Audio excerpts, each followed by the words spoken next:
മനുഷ്യരെ തേടി വീടുകളിലെത്തുന്നു. ഉരുൾപൊട്ടലും പ്രളയവും കൊണ്ട് അഭയാർത്ഥി ക്യാമ്പുകളിൽ ഉറ്റവരെ കാണാതെ കരയുന്നവർ എത്ര. മനുഷ്യർ പണത്തിന് വേണ്ടി പ്രകൃതിക്ക് നേരെ തിരിഞ്ഞാൽ പ്രകൃതിയുടെ താണ്ഡവത്തെ തടുക്കാൻ ഒരു മനുഷ്യരാശിക്കുമാവില്ല. അതൊരു പ്രപഞ്ച സത്യമാണ്. ഇതൊന്നും പറഞ്ഞു തരാൻ ഞങ്ങൾക്ക് ആരുമില്ല. മുത്തശ്ശനും മുത്തശ്ശിയും ഒക്കെ പുരാണ കഥയിലെ കഥാപാത്രങ്ങളായി മാറിക്കൊണ്ടിരിക്കുക.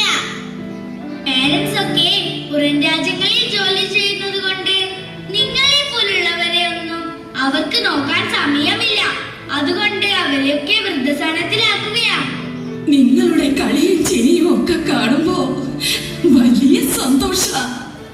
പക്ഷേ പ്രായമായാൽ ഞങ്ങളെ പോലുള്ളവർ മക്കൾക്കൊരധിക പറ്റായി മാറുന്ന കാലമാണിത്.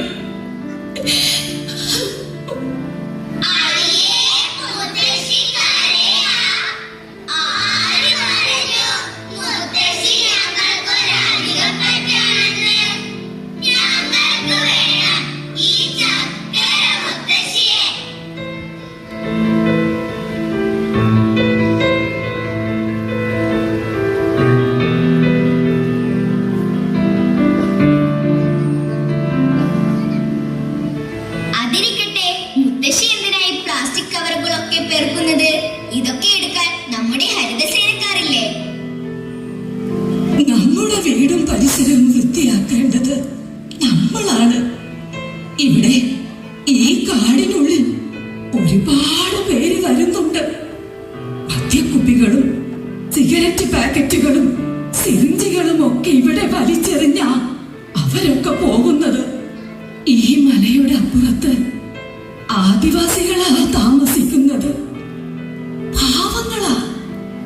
ഈ കാടിനെയും കാട്ടുമൃഗങ്ങളെയും ഒരുപോലെ സ്നേഹിക്കുന്ന പാവങ്ങൾ. കാട്ടിലെ കലർപ്പില്ലാത്ത തേനും തേനെല്ലിക്കയും കണ്ടുപിടിച്ച അവരെ ഞങ്ങൾക്കൊന്ന് കാണണം മുത്തശ്ശി. അതിനെന്താ, അവരുടെ ഊരിലെ ഉത്സവമാണിന്ന്. നമുക്ക് പോയി കണ്ടാലോ? വാ, എല്ലാരും വാ.